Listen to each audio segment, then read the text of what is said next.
Aku tuh dulu nggak mau punya anak gitu, aku takut. Oh wow. Iya. Kenapa? Karena aku punya relationship yang di masa lalu tuh ngasih tahu bahwa aku tuh I'm not a good mom. Gimana sih cara kita menyimbangkan mengajarkan anak disiplin sama tetap memberikan dia ruang untuk eksplorasi? Sebenarnya fungsi punya anak itu bukan hanya punya keturunan loh. Fungsi punya anak itu kan ada yang bilang, wah entar kalau udah punya anak banyak rezeki. Itu I'm agree with that. Zaman sekarang Gen Z itu dibilang katanya orang-orang yang nggak bisa ngobrol sama orang katanya. Orang-orang yang lembek, orang-orang yang nggak mau bersosialisasi. Kalau menurut aku ya, anak itu harus tahu rasanya susahnya kehidupan gitu. Lebih baik gue ninggalin anak gue kerja daripada gue juga nggak bisa ngasih anak gue apa-apa. Kalau sukses itu berarti harus mengorbankan identitas personal. Mitos. Kalau gue malah dulu tuh dibesarkan di keluarga yang kurang berada malah. Gitu susah deh gitu. Kayak maksudnya kalau gue ngeliat orang lain keluarin duit kok gampang gitu ya. Tapi kok sama bapak gue susah gitu.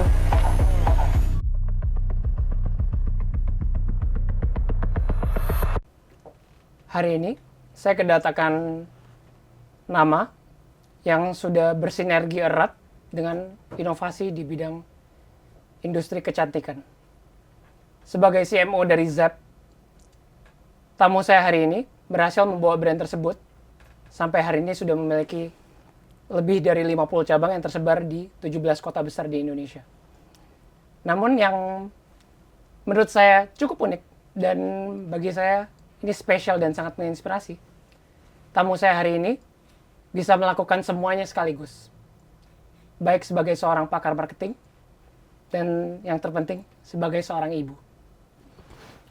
Thank you for your time, Ci Feryani Chung. Halo, thank you Edward. It's an honor to have you, Ci. Wah, it's an honor to come here juga. Seneng kok, happy. Sebelum kita deep dive ke kehidupannya Ci Feryani, aku pengen mulai dengan sebuah myth yang aku mau Ci Feryani patahkan. Atau bisa jadi itu bukan myth. I'll let you decide. Apakah benar kalau sukses itu berarti harus mengorbankan identitas personal? Enggak juga. Mitos. Mitos. Iya. Apakah maksudnya kan orang banyak yang bilang kalau gue mau sukses di karir, gue harus mengorbankan misalnya jadinya hubungan sama suami jadi kurang baik, hubungan sama anak jadi kurang baik, atau nggak bisa nggak bisa have fun. Gimana sih cara Ci V mengatur semua ini? Mungkin enjoying the process ya. Enjoying the process. Iya, tapi maksud aku kurang setuju tuh kalau misalnya ada yang bilang you cannot give 100%. Nggak bisa kasih 100% ke masing-masing gitu. Karena menurut aku setiap hal itu ada porsinya gitu. Ya, aku pernah dapet satu reels gitu dan itu menginspirasi aku banget sampai saat ini gitu. Dia bilang kalau anak dia itu bukan dunia dia. Jadi my boy, dia bilang my kid is not my world.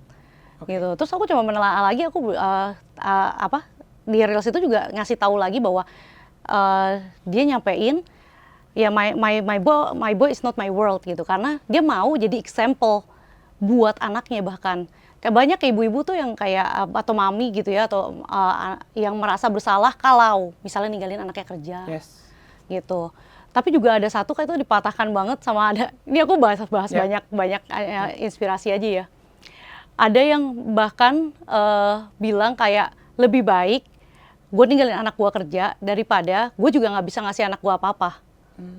Oh, interesting. Iya kan, Yeah, gitu kan. sangat Terus back again ke reels yang aku bilang menginspirasi itu adalah dia bilang duniaku ini bukan anakku. Malah anakku itu harus melihat bahwa ibunya itu tuh bisa memfulfill kehidupan dia sehingga anak itu bisa mencontoh. Yes. Gitu, bahwa seorang ibu walaupun dia bekerja, walaupun dia harus menjadi seorang ibu juga, itu juga bisa light up loh, bisa sukses gitu. Yes. Banyak banget yang identiknya bahwa jadi seorang ibu tuh jadi ibu rumah tangga. Padahal kan nggak melulu begitu ya. Kita selalu dihimpitkan pada kebutuhan hidup, passion gitu. Masa cuma gara-gara you have a kids, then you need to kesampingkan lah ya, kesampingkan untuk passionnya gitu. Kalau buat aku selama ini aku kerja karena aku suka gitu. Ya duit juga sih bonus. Tapi buat aku kayak penghasilan tuh kayak bonusnya gitu. Totally agree. Iya, jadi I love it, I enjoy it. Jadi ketika misalnya aku percaya bahwa anakku akan bertumbuh melihat aku, wah nih my mom jadi ibu kerja juga, tapi dia juga sayang ya sama aku gitu. Kalau buat aku sih itu kayak is important. Tapi nah back again ke pertanyaan tadi kan, bisa nggak 100%? Ya bisa, tapi you need to have the pause and the stop gitu. Kalau misalnya lagi di rumah ya 100% for home gitu. Don't use your phone in front of your kids gitu. Menarik. Nah, gue aja kalau di rumah pakai, kalau misalnya mau main handphone, gue minta izin loh sama anak gue. Padahal anak gue baru 1 tahun, 5 bulan kan. Dia belum ngerti. Tapi aku bilang, Raska, mami sebentar ya gitu. Aku kasih tahu sebentar ya, mami mau kontak bos mami. Padahal dia juga belum ngerti kan. Tapi I always did gitu. Jadi aku menganggap dia itu seperti orang dewasa yang akan mengerti. Nah, tapi believe it or not, dia itu sudah bisa kayak merespon bahwa bahkan kalau sekarang aku bawa laptop, aku buka, dia tahu bilang, mama kerja. Mami kerja. Ya, di umur 1,5 tahun? Iya, dia udah bisa kayak mami kerja gitu ya. Ya sekarang sih around ya ya hampir 2 lah ya, 1,7 gitu ya. Terus 1 tahun 7 bulan, terus iya dibilang mami kerja gitu. Kayak dia udah tahu bahwa, terus kalau aku tutup laptop, dia tahu I full for him gitu. Ini benar-benar menarik. Karena pertama ini kontradiktif sekali sama kebanyakan ya. Keyakinan kebanyakan. Karena orang selalu bilang kepada anaknya, you are my everything, you are my world. Ibu-ibu semua bilang ke anaknya, you are my everything, you are my world. Di saat sebenarnya di prakteknya bisa jadi mereka nggak benar-benar present di momen. Dan pelajaran kedua dari Cive yang barusan, itu baru mulai tapi udah pelajarannya banyak banget. Yang kedua itu kayak, kita bisa aja, tanpa bekerja, tanpa berkarir, bisa aja kita emang 100% full time jadi seorang ibu, tapi at the same time kita nggak di sana juga. Ya, kan bisa jadi kita bersama anak kita, tapi pikirannya kita melayang-layang di mana-mana. Iya, dan buat apa sih kayak you are going 100% to your kids. Ada yang bilang kayak, iya aku ngorbanin waktu buat anak aku gitu. Kalau buat aku kayak at the end, coba lihat deh kita semua, kita bertumbuh sesuai apa sih? Ya is from parents, tapi at the end adalah lingkungan, example of life gitu, contoh-contoh hidup yang buat mereka itu terinspirasi gitu. Tapi kalau dia hanya melihat bahwa seorang ibu itu bekerja di rumah, maksudnya dia di ibu rumah tangga, tapi nggak ada yang salah dengan itu ya. I'm very supporting housewife gitu, karena it's very hard. Buat aku susahan jadi housewife loh, daripada berkarir gitu. Karena housewife itu you using your energy, effort, dan bahkan tuh tenaga gitu. Jadi secara physically kamu tuh capek juga gitu. Kalau mungkin di tempat kerja ya you sit down, kita meeting, ketemunya capek paling cuma di pikiran ya. Tapi kalau jadi seorang ibu, itu ya benar-benar 100% itu benar-benar sampai capeknya sebadan-badan gitu. Dan benar-benar nggak attach sama dunia luar. Kayak jadi gini, aku simpelnya gini, mengurus dan mendidik anak itu adalah 2 hal yang berbeda. Itu nggak bisa disamakan. Iya, mengurus itu ya mengurus gitu keperluannya dia. Gitu. Tapi kalau mendidik, ya itu totally buat aku juga beda banget. Nah, tapi banyak yang mess up gitu antara dia mengurus dan mendidik. Dianggapnya kalau aku present, aku ada di situ, aku itu adalah example yang sehari-harinya ada. Padahal tadi yang kamu bilang kan, belum tentu you giving a good example ketika hidup sehari-hari terus-terusan bareng. Gitu. Jadi kalau buat aku poinnya is the quality sih. The quality over quantity. Yes, minusnya mesin kalau digunain sampai yang batas tertingginya dia, mesinnya juga akan panas dan rusak. Sama kayak orang gitu. Bisa nggak ngasih 100%? Bisa. Tapi karena kalau ngasih 100% di semua hal, itu adalah capek. Resultnya you also need time for yourself gitu kan. Punya waktu buat diri sendiri gitu. Jadi menurut aku ya seperti itu sih gitu. Kayak how can you be a 100%? I believe bisa kok gitu. Dan so far kayak I'm so happy gitu sama perkembangan anak aku gitu ya. Dan dari dulu waktu aku bedanya adalah aku comes dari seorang, aku tuh dulu nggak mau punya anak gitu. Aku takut. Oh wow. Iya. Kenapa? Karena aku punya relationship yang di masa lalu tuh ngasih tahu bahwa aku tuh I'm not a good mom. Karena aku fokus banget kerja, suka banget kerja. Semua orang yang kenal aku cewek, apalagi cewek ya, teman cewekku udah bilang kalau Feryani mah ambisius banget gitu. For the truth sebenarnya sampai perjalanan aku sekarang gue makin tua, gue sadar itu bukan ambisius, tapi menggunakan waktu gue sebaik-baiknya di momen yang seharusnya gitu. Tapi kayak sekarang kalau ditanya nih ya, gue happy nggak gitu ya punya anak? Ternyata happy banget kok. Dan gue bener-bener di rumah tuh bisa nggak kerja loh, bener-bener kayak nggak main handphone, bener-bener ngobrol sama dia fokus, ngajarin dia banyak hal, mendidik dia sama value-value kehidupan sehari-hari, itu bisa dilakukan ternyata, Edward. Menarik. Gitu. Tapi dari semua hal ini, aku ngerasa nggak afdol kalau sebelum kita bahas teknik parentingnya Cive, aku ngerasa nggak afdol kalau kita nggak kembali way back, gimana cara Cive dibesarkan. Oke. Gimana sih parenting style-nya dari malah orang aku tuanya dapetin Cive? Yes. Apa sih value yang ditanemin dari kecil? Iya ya, keluarga gue soalnya I'm not come from a rich family lah, itu yang pasti gitu. Kalau gue malah dulu tuh dibesarkan di keluarga yang kurang berada malah, gitu. Susah deh gitu, kayak maksudnya kalau gue ngeliat orang lain keluarin duit kok gampang gitu ya, tapi kok ma bapak gue susah gitu. Tapi satu hal yang aku tahu adalah aku mau bukannya menyalahkan keadaan orang tuaku, tapi aku nanya kenapa orang tuaku bisa ada di posisi ini.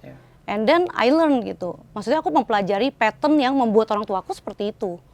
Gitu. Maksudnya kita ya, maksudnya di keluarga gitu. Dan aku mencoba memperbaiki itu. Sebenarnya fungsi punya anak itu bukan hanya punya keturunan loh. Fungsi punya anak itu kan ada yang bilang, wah entah kalau udah punya anak banyak rezeki, itu I'm agree with that. Tapi sebenarnya untuk punya rezeki itu, makanya you need to equip your son, you equip your kids untuk bisa apa ya? Untuk bisa ngasih tahu bahwa dunia ini keras gitu. Nah, kalau ditanya balik lagi ke parenting yang aku dapetin gitu ya. Papaku itu adalah orang yang sangat keras sekali. Aku benar-benar ada jarak sama papa gitu ya. Sama papa tuh aku punya jarak banget dan aku sangat respect sama dia. Tapi kebalikannya, my mom itu adalah typical wanita yang very serve man. Gitu. Dia tuh benar-benar ibu rumah tangga banget bahkan. Ibu rumah tangga banget. Papaku kemana dia ikut, dia melayani papaku. Itu yang dia di dalam masa kecil aku gitu ya. Aku ngelihatnya seperti itu. Impact-nya ke apa? Impact-nya apa ke aku gitu. Aku melihat bahwa kegigihan papaku itu bisa aku tiru, tapi kelembutan mamaku bisa aku terapkan. Jadi finding the balance di antara dua itu. Iya. Ya? Menarik.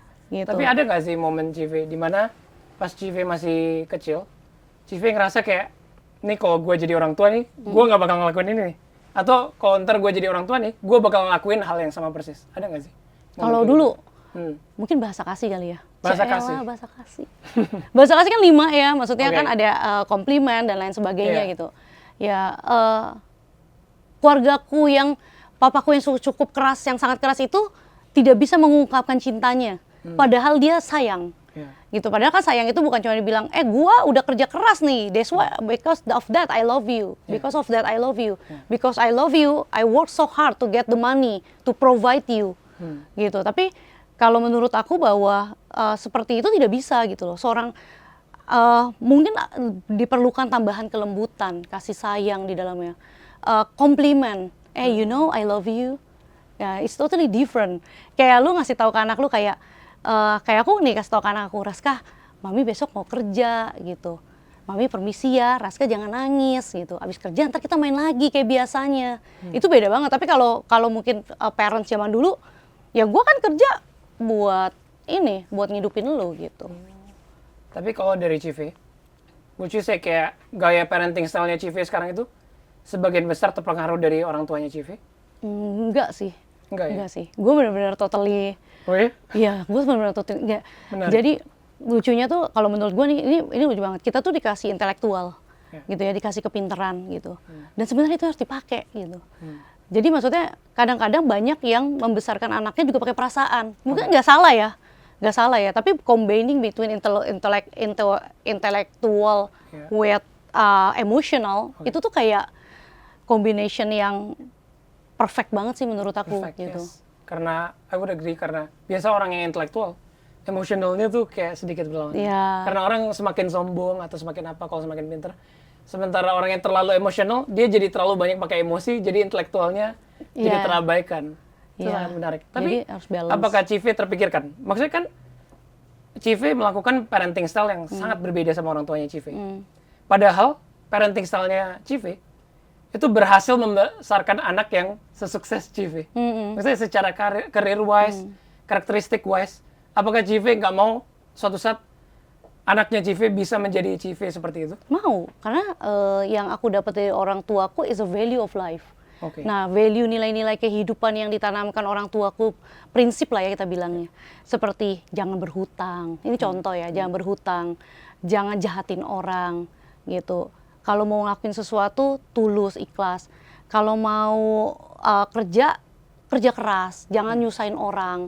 Itu kan kayak prinsip-prinsipnya parents aku yang aku juga terapkan di aku, juga aku terapkan juga ke anakku gitu. I see. Tapi untuk parenting style menurut aku nggak bisa sih. Maksudnya nggak sepenuhnya bisa aku terapkan. Tapi kalau untuk value, nilai-nilai kehidupan, menurut aku itu sangat bisa diterapkan. I see. Tapi ada nggak sih satu parenting style-nya Cive yang mungkin pada saat itu Cive ngerasa kayak ini nggak bener nih, harusnya nggak gini. Tapi kalau looking back, connecting the dots, itu ternyata itu dampaknya lumayan besar, signifikan di hidupnya Cive. Itu ya kali ya. Maksudnya kalau aku respect sama papaku, tapi jauh dari papaku. Oke. Gitu. Jadi aku nggak dekat, padahal aku sayang gitu. Tapi aku tidak bisa menyampaikan itu karena terlalu banyak rasa lebih cenderungnya adalah takut kali ya. Seperti ada jarak. Seperti ada jarak. Jadi aku nggak bisa cerita seterbuka sama mamaku. Tapi kan itu because of that perannya mama ya. Makanya aku kalau sekarang aku sepakat sama suamiku, aku bilang kalau dulu aku pernah dibesarkan di keluarga yang aku nggak bisa curhat sama papa, tapi ternyata kalau punya anak laki-laki, peran ayah itu sangat very important gitu. Oh, I see. Wah, jauh banget itu. Aku pernah ini ya, thank you to my bad atau my toxic relationship yang dulu lah ya. Jadi dulu tuh aku tuh sampai doing survei. Oke. Gue tuh sampai ketemu sama tip cowok yang gue rasa dia ini tuh sangat capable ya di usianya gitu. Terus dan aku find out dia ini di keluarga deket sama siapa? Ternyata yang dia tuh deket sama dia, intinya ada orang yang dia look up dan itu adalah seorang pria. Ya which is adalah papanya. Sosok ayah, the father sosok figure. ayahnya, sosok paman yang dia look up, yang dia berharap I wanna be like him. Oh, I see. Ini aku ngomongin cowok ya, karena kan anakku cowok ya. Kalau jadi aku kayak ngerasa bahwa setiap kalau yang anak ya especially cowok lah gitu ya. Itu tuh kayak harus deket sama papanya. Nah sama gitu, kalau misalnya dari mamanya apa? Ya dari mamanya belajar kasih sayang gitu. Belajar lemah lembut, ya walaupun gue nggak lemah lembut banget sih.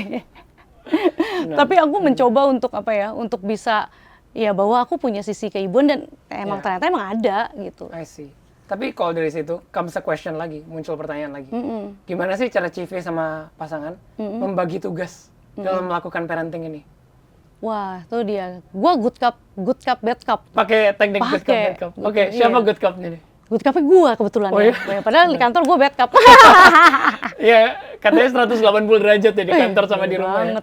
Kalau lu ketemu tim gua bilang, kalau sama Raska ibu nggak pernah marah-marah. Sampai dibandingin gitu ya, menarik. Tapi ya itu sih, maksudnya kayak pasti dalam rumah tangga pasti ada tugas lah ya masing-masing. Gak mungkin kayak dua-duanya maksudnya ngelakuin hal yang sama persis. Karena seperti yang tadi Cive bilang, peran ayah itu sangat besar di anak laki-laki. Makanya menurut Cive, cewek cowok lah ya, tapi kan kebetulan anak gua laki. Iya, tapi kebetulan yang tadi dari hasil surveinya Cive, itu cowok butuh father figure untuk di look up gitu ya, yang pria juga sesama pria gitu. Gimana sih di rumah gambaran pembagian tugasnya? Yo, di rumah. Wah, kalau di rumah pokoknya adalah ya gini, karena kita good cop, bad cop, yang pasti ngomelin anak itu kebanyakan adalah bapak. Oke. Iya, ini contoh simpel ya. Kalau kita kasih tahu, Raska jangan pegang ini, nggak ngerti kan? Itu kan kalau misalnya emak-emak gitu ya, kalau mama kan kayak, aku mama udah kasih tahu ya gitu. Nah itu aku nggak pernah tuh ngelakuin itu. Gitu. Aku tuh selalu tipikal yang sangat, Raska kan udah dibilang nggak boleh, gitu kan. Tapi kalau misalnya dia udah terus-terusan, gue kayak kasih kode ke bapaknya. Oh, gitu. Bad cop-nya muncul. Nah, bad cop muncul. Tadi mama udah bilang apa. Jadi di satu poin dia dikasih tahu tidak boleh, di poin kedua adalah respect your mom. Gitu. Jadi dapat di situ gitu. Dan itu dan kedua, kalau lagi hukum nih, misalnya lagi hukum, kalau lagi nangis atau tantrum, ditaruh di keranjang, itu gue kadang-kadang ngeliat kasihan namanya nyokap, maksudnya mom gitu ya, ngeliat kayak gitu.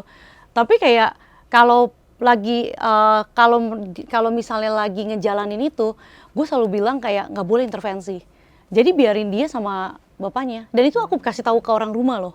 Kalau misalnya suamiku lagi negasin sesuatu ke anakku, itu jangan diganggu gugat gitu. Jadi kadang-kadang bahkan dia nangis terus kan, dibawa ke toilet gitu. Maksudnya dibawa ke restroom gitu kan, buat ngobrol gitu. Dan ternyata it works. Ternyata it works gitu. Jadi kayak dia benar-benar bisa paham bahwa, gue mau lari nih nyaman ke mama gitu kan. Good cop get bad cop-nya berhasil ya. Tapi di satu sisi adalah teman mainnya dia, bapaknya dia juga. Oh ya? Iya. How Jadi come? kayak contohnya berenang sama papanya.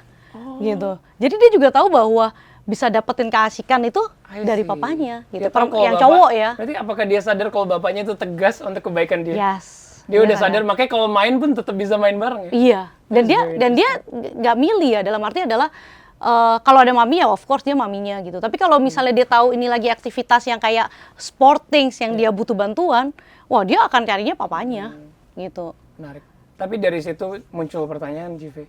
Kayak gimana sih cara kita menyimbangkan, mengajarkan anak disiplin, sama tetap memberikan dia ruang untuk eksplorasi? Itu kan sulit ya, disiplin dan ruang untuk eksplorasi. Disiplin dan ruang untuk eksplorasi gitu ya. Dalam bahasa tadi mungkin bisa jadi kan tegas deh. Tapi gimana caranya kita tetap tegas, tapi dia tuh tetap punya ruang fleksibilitas untuk mengeksplor minat dia gitu. Waktu kali ya. Waktu. Maksudnya kan kita kayak misalnya contohnya ya waktunya dia bermain itu tuh hampir banget kita nggak pernah intervensi loh. Kecuali dia ajak kita main. Tapi anakku tuh terbiasa main sendiri. Jadi dia tuh bener-bener kayak you can do something, dan aku ngajarin berkali-kali ini selalu menerapkan pola yang sama. Kalau Raska mau sesuatu yang beda gitu ya, kalau Raska mau sesuatu lihat orang dulu. Liatin kalau dia ngasih responnya no, jangan dilakuin. Kalau dia ngasih yes, maksudnya kasih yes. Oke gitu. Dan sekarang dia belajar, dia kalau mau nyentuh sesuatu dia lihat dulu. Tunggu approval dulu dari sekitar. Iya, terus dia bilang nggak ada approval, ya udah. Tapi namanya anak kecil kan pasti ada momen kayak ya udah dia do something yang lain ya nggak apa-apa, tapi tetap tetap diingatkan gitu. Nah, kalau bicara soal parenting nih, ada satu hal yang kayak penting banget karena zaman sekarang Gen Z tuh dibilang katanya orang-orang yang nggak bisa ngobrol sama orang katanya, orang-orang yang lembek, orang-orang yang nggak mau bersosialisasi dan segala. Dan aku ngerasa itu semua stem di satu hal. Aku ngerasa akarnya tuh salah satunya tuh di confidence. Gimana sih cara Cive menanamkan confidence di anaknya Cive? Gua kalau ngelihat anak Gen Z ya, sebenarnya kan yang punya anak Gen Z itu adalah mostly milenial ya. Dan sayangnya milenial itu ini sayangnya milenial itu menjadi mostly adalah sandwich generation. Jadi tanggung jawab mereka itu besar ke orang tua, besar juga ke keluarga yang mereka harus maintenance gitu. Jadi sometimes mereka itu ngerasa bahwa hidup mereka tuh berat gitu. Ya aku milenial kan, I feel that gitu. Tapi yang salahnya adalah banyak yang mendidik, yang mungkin mendidik anaknya atau misalnya mendidik anaknya lah bahwa banyak yang punya keinginan bahwa mau punya anaknya itu jangan sampai merasakan susahnya seperti mereka. Ya, banyak kayak gitu. Tapi padahal yang benar adalah kalau menurut aku ya, anak itu harus tahu rasanya susahnya kehidupan gitu. I see. Kan ini berarti connect banget karena Cive kan udah sukses nih. Udah maksudnya. Amin. Iya. Karena aku juga nontonin di YouTube. Waduh, Cive benar-benar kelihatan banget lah pembicaraannya itu pembicaraan orang yang udah emang kelasnya berbeda, different level. Gimana cara Cive? Udah hidup masa susah ya? Ya udah ngelewatin asam garam lah ya kalau katanya. Cive, gimana caranya Cive tetap nanti bakal membesar, rencananya Cive ke depannya bakal ngajarin anak supaya tetap grounded meskipun punya seorang ibu dan ayah yang sudah sukses gitu. Being like example, karena kita begitu. Gitu. Jadi kita pun nih, aku dan suami gitu ya, we learn about respect kan, gitu. Terus kita belajar juga bahwa ya harus memperlihatkan itu sih. Jadilah contoh ya, menurut aku anak itu tuh mencontoh ya kehidupan sehari-hari, Dan yang paling berat di kita itu adalah menghidupi itu. Kita selalu bilang kayak no screen time, but you are playing phone all the time. Nggak gitu. setting example ya. Nggak setting example kan gitu. Sampai sekarang Raska itu nggak, bahkan nggak ini loh, nggak apa, it's very free gadget. I see. Gitu. Dia benar-benar explore. Wow. Dan yang bagusnya itu adalah dia benar-benar memperhatikan di lingkungan mereka apa, sekitarnya apa. Mungkin itu imbas dari dia nggak fokus dengan gadget. Ya bisa juga sih salah Anak satunya. zaman sekarang kan sangat terhisap ya dengan Iya. gadget itu sendiri.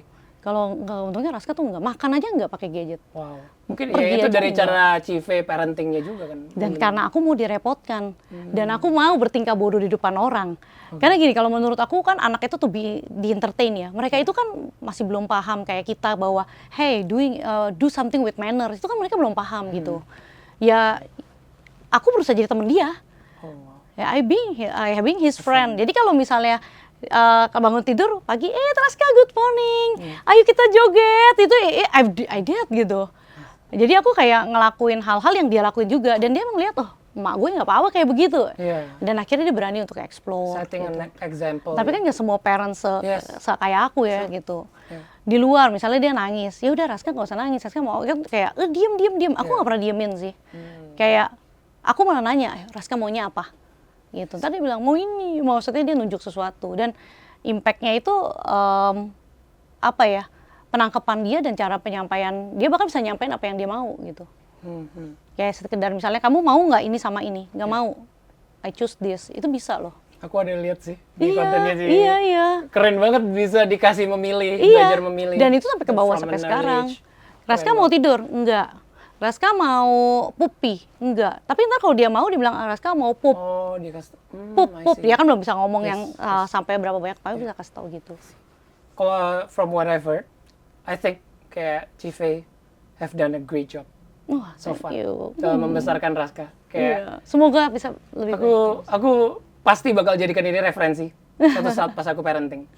Tapi Cive, kalau kita bisa menganggap ini mesin waktu nih, dan kita bisa membalik waktu, ada nggak sih satu momen yang Cive pingin balik dan kayak maksudnya I should have done better? Kayak ada nggak sih kesalahan yang mungkin bisa dihindari sama orang tua yang lagi menonton? Konteksnya orang tua ya. Yes.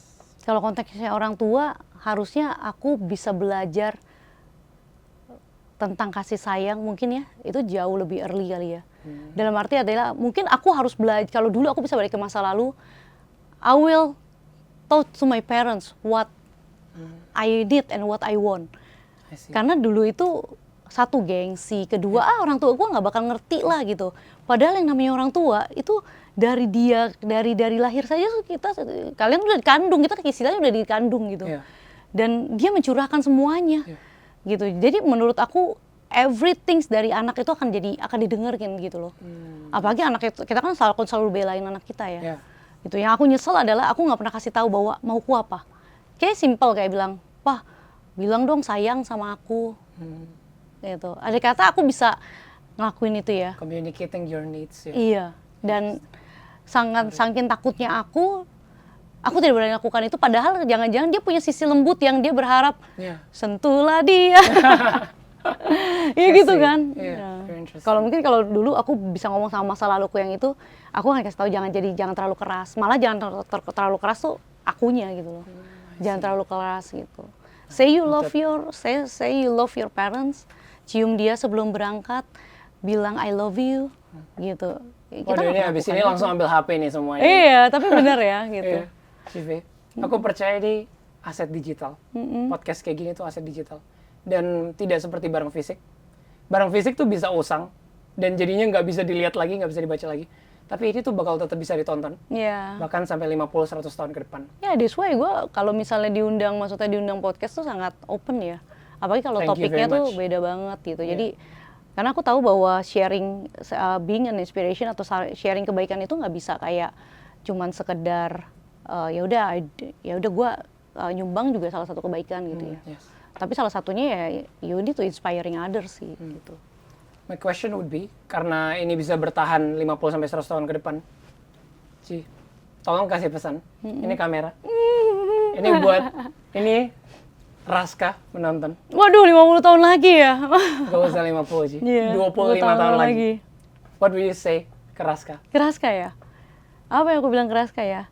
Raska, wah ntar gue nangis dong. Ya semoga ketika dia nonton video ini bahwa apa yang Mami and Daddy lakukan gitu ya, udah jadi pegangan buat Raska gitu. It's not about the material, tapi kayak the whole you, the complete you gitu. Jadi aku juga selalu bilang ke Raska jangan berhenti untuk jadi orang yang positif gitu. Karena kenapa? Being a positive is very hard gitu kan. Karena gelap itu otomatis gitu, terang itu sulit sekali. Tapi jangan pernah untuk berhenti jadi orang yang positif gitu. Jangan pernah berhenti jadi seorang Raska yang positif. Karena kenapa? Kehidupan itu isinya buruk semua gitu. Isinya tuh nggak menyenangkan mungkin. Tapi kalau kita tetap positif, kita selalu bisa ngeliat sisi baik gitu. Dan aku percaya kayak Raska udah jadi seorang pria yang bisa membahagiakan orang-orang di sekitarnya, membahagiakan pasangannya, keluarga, dan akan jadi berkat buat banyak orang gitu. Dan kalau misalnya Raska nanti nonton ini lagi gitu, semoga kamu bisa bangga gitu bahwa wah Mami bisa kasih being an example gitu ya. Not to be perfect, nggak harus jadi sempurna, tapi kayak mengusahakan yang terbaik untuk hidup gitu. Thank you. Thank you Ci udah mau sharing itu. I'm pretty sure Thank you Edward. udah You're doing so a great job cool.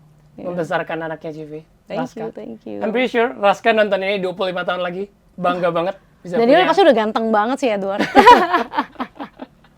I'm pretty sure. Jangan patahkan hati wanita, itu satu lagi. Oh. Terus gue juga bilang, kalau belum ada yang dinikahin, jangan dibawa pulang. Noted semua cowok-cowok di sini, noted. Thank you banget loh Ci, udah Iya, mau thank you being banget. vulnerable, udah mau bantu sharing. Thank Apalagi you. ke orang tua baru. Aku yakin orang tua baru itu meskipun mereka udah sukses di karirnya, menjadi orang tua itu a different job. Wah, it's very different job. And Tugas it's very tough. pekerjaan paling berat di dunia itu menjadi parent Wah, menurut iya. aku. Iya. And I think you're doing a great job. Wah, thank you ya. Masih Thank jauh you very banget, much. tapi diusahakan yang terbaik. Thank you very much for Thank sharing, you, Ci. Edward. Aku harap teman-teman bisa menjadikan cara parenting ini sebagai referensi dan bisa membesarkan anak-anak yang kelak bisa menjadi bermanfaat bagi lingkungannya. This has been the game of life, and I'll see you in the next level.